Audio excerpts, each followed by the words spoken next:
best NBA playoff series often give us a nerd's paradise of tactical tug-of-war.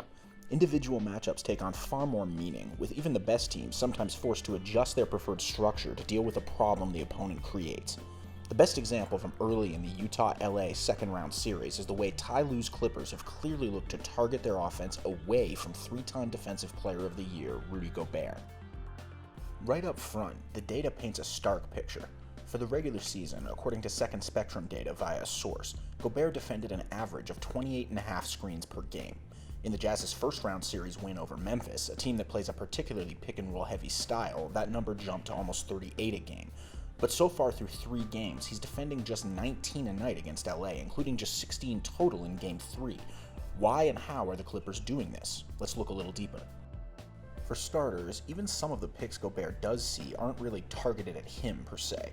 One of their most common looks, like we saw in this play from Game 3, is a double high screen, but the Clippers know the Jazz have seen stuff like this 1,000 times, and they know Gobert will end up dropping back when the Jazz play their standard defense. The real goal here is simply to get Kawhi Leonard a switch that's a more favorable defender for him. As an aside, who'd have thought a month ago that I could describe Kawhi changing his defender from Bojan Bogdanovic to Joe Ingles as more favorable for Kawhi with a straight face? It's really probably true at the moment, though. Anyway, on this particular play, all the pick led to was a chance for Kawhi to isolate with Gobert far away, though he missed this look over Ingles. In other cases, picks involving Rudy are a ploy to get him switched, but not for the reasons you might think. Most teams who get their point guard on a switch with Gobert automatically just isolate said point guard, something that, as we've gone over in this space repeatedly, is not too intelligent. Just check the link above if you haven't already seen it. Even the Clippers have tried this occasionally in the series, with many of the attempts ending like this one did for Reggie Jackson. Second Spectrum data shows the Clippers scoring just 12 points on 15 isolations against Gobert, nowhere near efficient enough to call very often, especially when combined with similarly stingy data going back multiple seasons for Rudy. Rather, it seems the preference in these situations for LA is to use Gobert's new defensive assignment to keep him away from the play. Jackson creates a switch onto Gobert here, but he doesn't even think about isolating. Instead, he passes out to Kawhi and goes to space the floor on the wing. Now, instead of Gobert on Nick Batum, LA's best screen setter in their small lineup, it's Donovan Mitchell, and the Clippers want it that way. Now, the Jazz know what's going on here too. You can even see Gobert pointing to Ingles, telling him to switch up to Jackson so that Rudy can sink into the corner, which leaves a quicker recovery to the basket for him if he helps. When Gobert does come in to help, then it becomes Ingles' job to be ready to sprint to whichever shooter the ball goes to if a pass comes out. Honestly, in this case, he may not have been, and Paul George was cutting out of the corner anyway, but Kawhi slightly bailed the Jazz out with a tough mid-range look, which he missed, so we'll never know for sure. In many cases, there's no pick at all. On this play, Gobert is guarding Marcus Morris, and note that Morris is in the weak side corner, as far away from the play as possible. That's a theme we'll come back to, so remember it. Meanwhile, the Clippers have Kawhi in the post against Mitchell, which Gobert deems a serious enough threat to move all the way over and double on, even before an entry pass is made. This is an example of bad execution from the Jazz, particularly Bogdanovic, who's actually been a revelation defensively overall in this series, but he did screw up here. With such a looping pass from Jackson all the way across the court, Bogey should have just let Gobert recover on his own. Instead, he helped, the ball went to his man, and the Clippers got a dunk. This tiny mistake from Bogey with under 5 on the shot clock shows how much focus it takes against an offense this talented and spaced. Earlier on in the series, the Clippers weren't as crisp with these attempts in a few ways. One of those was personnel. On this play, it's Rajon Rondo who creates the switch onto Gobert, but therein lies the issue. Gobert and the Jazz aren't worried about Rondo behind the three-point arc at all. It's almost like Kawhi and Morris can feel Gobert's eyes squarely on them as they run this handoff, and then Rudy's outright ignoring Rondo to sag all the way down into the paint and prevent any driving action here. The ball never penetrates the arc, and Morris takes a bad 3 against the clock. The Clippers have had similar issues with Ivica Zubac, whose lack of shooting makes the geometry even harder. But even when they downsize to their small lineups, the Jazz's preparation level demands precision.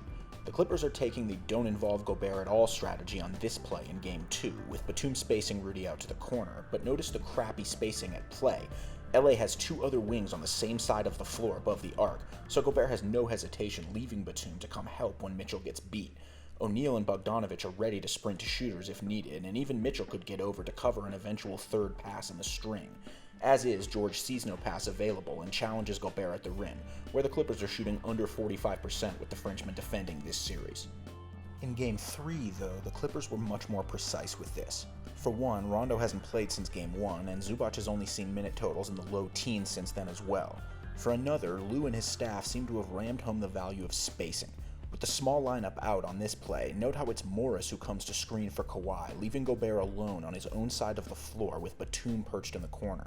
When Gobert comes to help, Kawhi has an easy pass for a wide-open shooter. The right play here for the Jazz was probably for Bogdanovic to sprint to the corner the moment Kawhi got a shoulder past O'Neal, then for O'Neal to abandon Kawhi on the drive and let Rudy handle him at the rim. But man, that's tough to execute so quickly and without giving up a wide-open look, and in reality, the Clippers did get a great look from Batum. This has turned into a fascinating on-court chess match, one where whichever team executes better might honestly end up being the one that wins this series. We pick up this play with the Clippers running simultaneous actions, the double pick we talked about on one side of the floor, plus Kawhi posting up O'Neal on the other. Gobert is dropped to help on the post-up, and Ingles gets a bit behind PG as he navigates the double screen.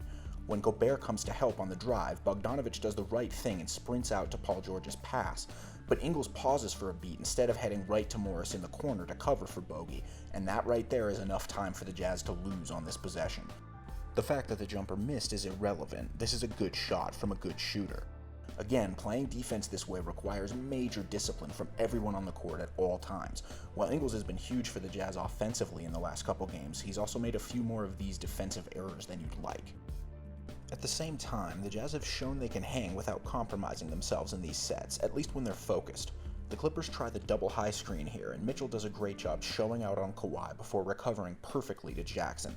Notice his hands in the air as he runs in a perfect line between the ball and his man to block a pass. That's subtle stuff, but it's great. Gobert comes down to help when Kawhi drives on O'Neal, and Mitchell is in between the shooters to help. When the ball swings, O'Neal gets back out to Batum, who tries to drive and kick. That is not his specialty, and he doesn't realize O'Neal is leaving him to Gobert, meaning the Jazz create a turnover. But look at all the details they had to get right just to win that possession. As yours truly noted on Twitter recently, Gobert is obviously still Utah's best option defensively, no matter what LA tries. In the minutes he's sat in this series, the Clippers have absolutely torched the Jazz. And that gets me to my last point here. With LA clearly showing they don't plan to lie down in this series, it's time for Gobert's minutes to increase. He's averaging just 33 a game against the Clippers, and that's way too low, even when you factor in a few minutes of garbage time that happened at the end of Game 3. I know Quinn Snyder is fond of his depth, and Derek Favors is a Jazz legend, but Rudy just won his third Defensive Player of the Year in 4 seasons. He needs to be on the court more for this series, even if the Clippers are doing everything they can to play around him. Meanwhile, assuming that happens, keep an eye on which team executes better during this little game within the game. Enjoy this video? Subscribe to Jazz Film Room for just $1.99 a month and get much more like it, plus access to all my Locker Room post-game podcast content on demand. The sign-up link is in the video description below.